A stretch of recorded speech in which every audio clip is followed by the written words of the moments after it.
Okay, so just spent the last 15 minutes trying to chase down a mouse. This car was parked outside for a while. I think I brought it inside because up to this point I've had no mice in here. It's been 2 years already. We live out in the country, so if you don't button up the hatches, you know, they'll find their way in. Anyway, I don't want them in here because we just had our Stinger. We just took it to the shop, $2,500 for a new wiring harness because they ate it. So, and that was parked outside. So I'm kind of hacked off this morning. Anyway, let's see where we are.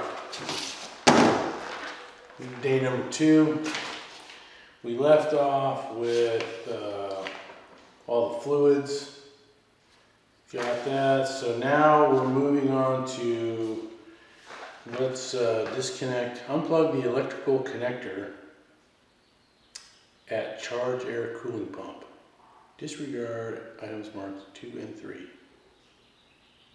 For illustration purposes, the installation position is shown with the bumper cover removed.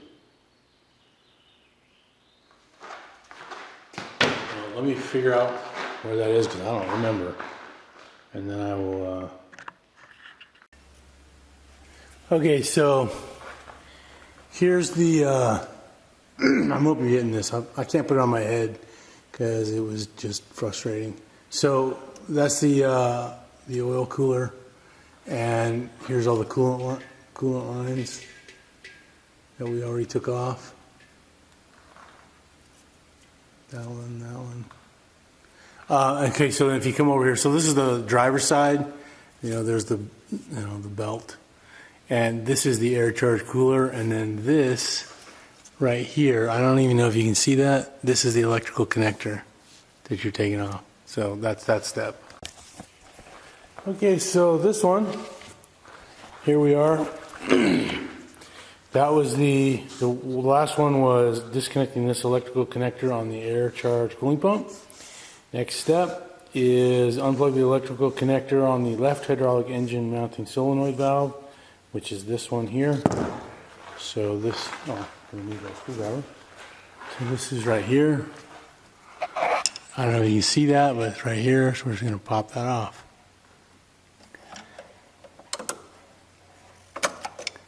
That's it. That's disconnected. Okay, another step.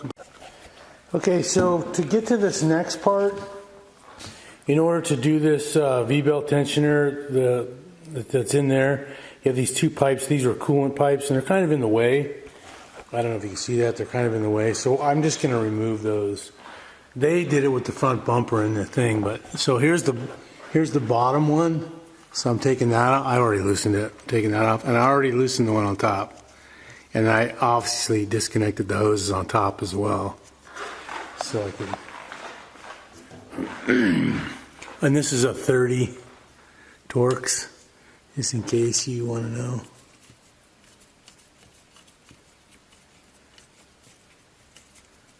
Let's get this off.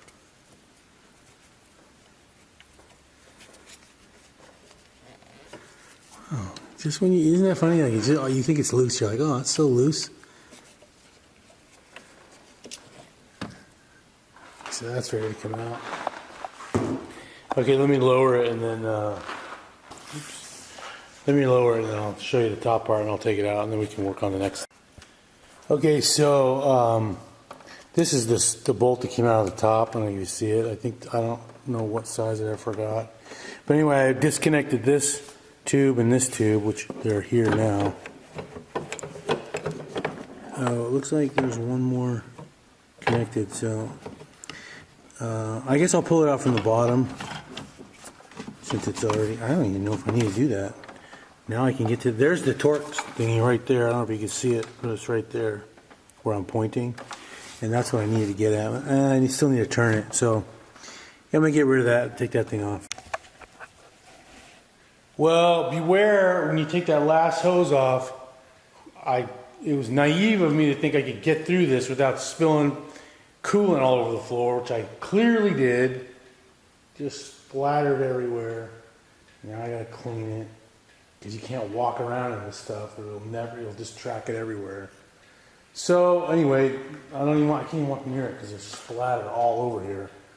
But as you can see, there's the piece that came off. Now I have access to that tensioner bolt. So I gotta go get some towels and figure out how I'm gonna get this clean. Okay, so pretty simple. So as I said, so we took this off to get it out of the way because the tensioner bolt is like in there, like you'd have to be here, like you'd have to be right in line with this to be able to get it. So I took it off, which worked perfectly. And then anything longer than this, you know, like I tried different, this is a 17 for that tensioner bolt, and anything longer than this, you hit the radiator, and anything shorter, which can't really get shorter, but I mean, I suppose you could. But anyway, so this is the perfect, and this wrench, because it allows me to, there's a pulley right here, so it allowed me to get a little bit away from the pulley and then tension it down, and then I just pulled the V-belt is now off. So, check, next. All right, so next up, it says, sorry, my GoPro took a hike, the battery's out. The next one is unplug the electrical connector number 1 from magnetic clutch on air conditioner compressor. It's right, number 1 is right there, so I'm gonna show you where it is. So now we're on this is the driver's side. There's the oil cooler. And then if you look straight up, there's the air conditioner compressor. And then if you keep looking up, this right here, this little short wire is it.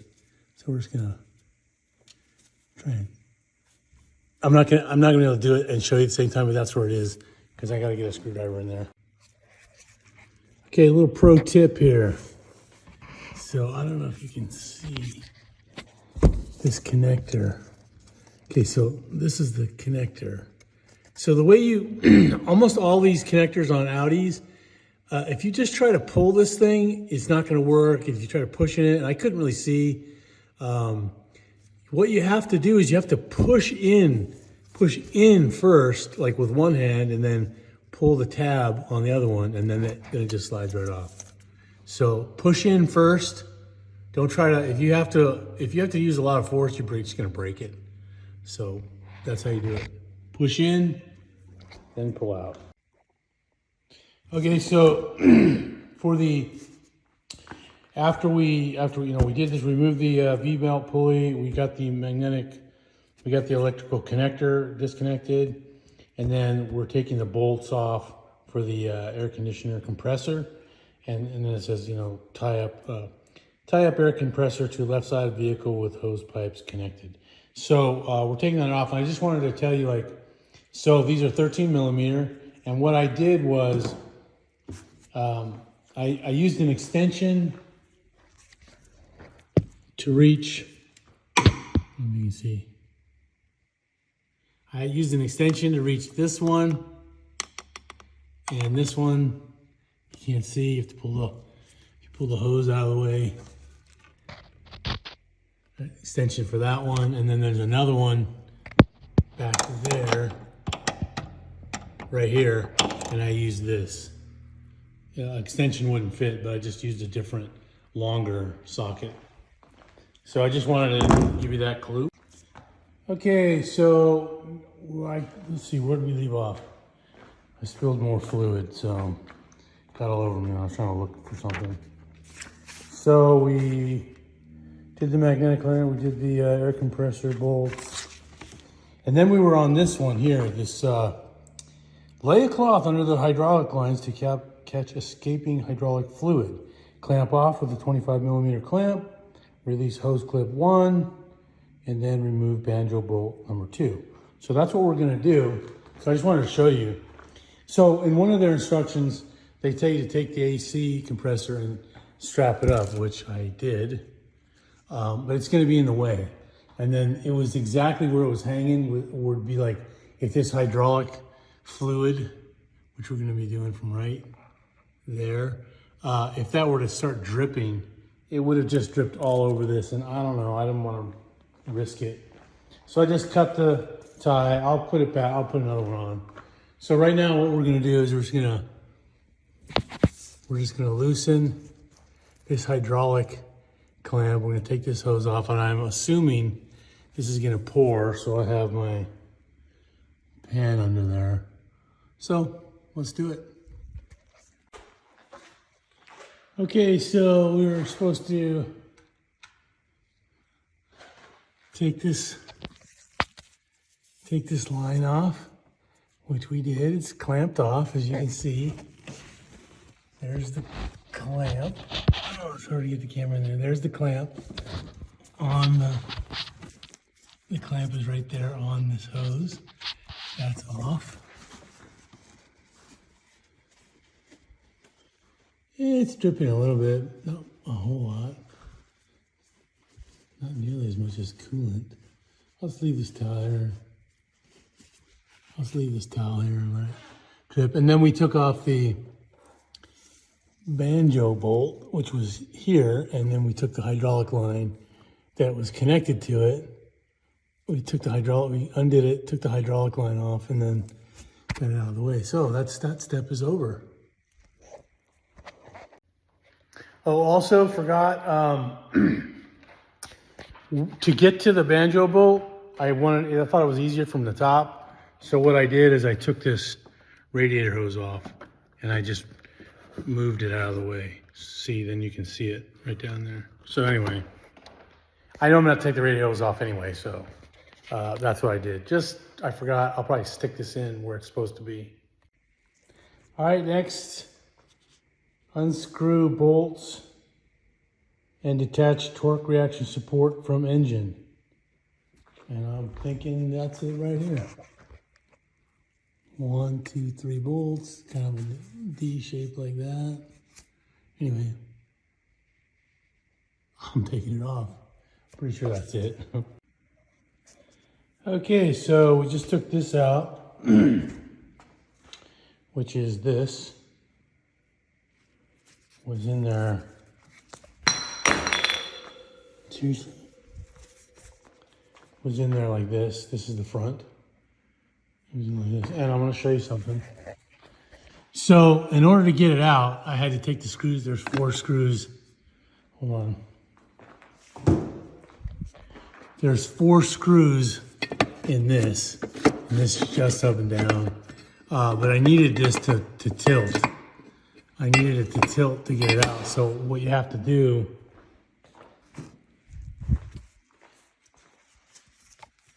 because it's in like this.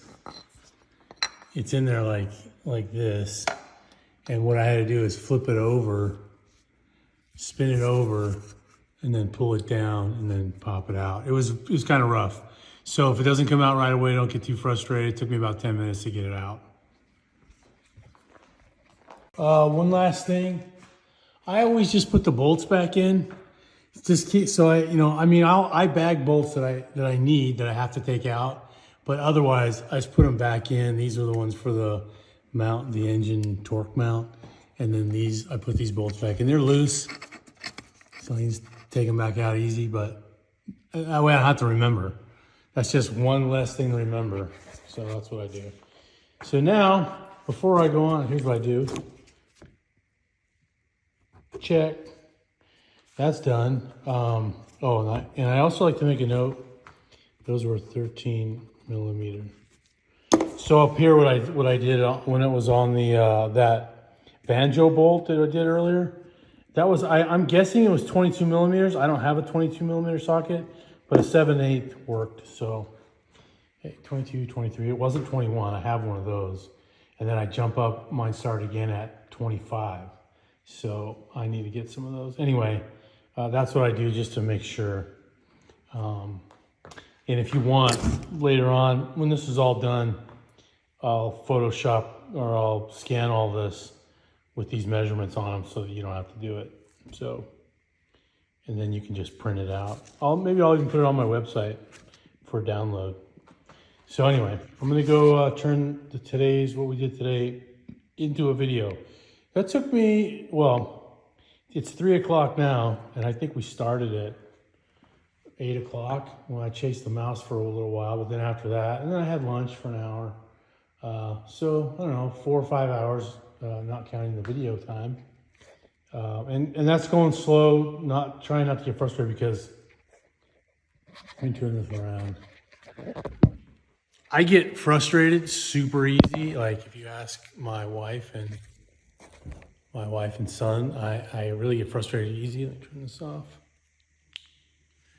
And so I'm doing this project purposefully to try to chill out and do it, you know, slower than I would normally work. I don't know what it is, but maybe it's my era, but I like bust it out. I like to try to get in there and go until it's done.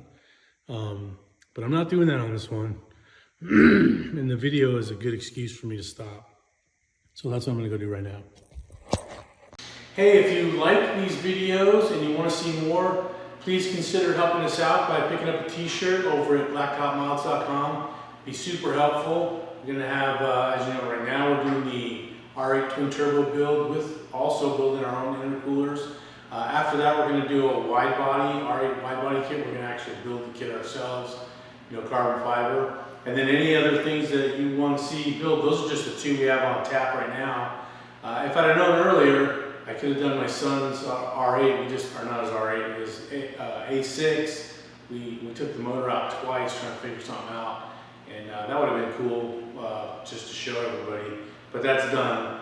So also, there could be other builds. Anyway, anything that you're interested in, that would be cool. And it would really help us out a lot if you could pick up a t-shirt. I mean, I would say just support the channel if you want. Maybe I'll put a button down there for PayPal or something like that. That would be awesome. But, you know, the t-shirts are cool. Everyone wears t-shirts. I bought this, you know, online for somebody. So that would just help us out a lot. Really appreciate it.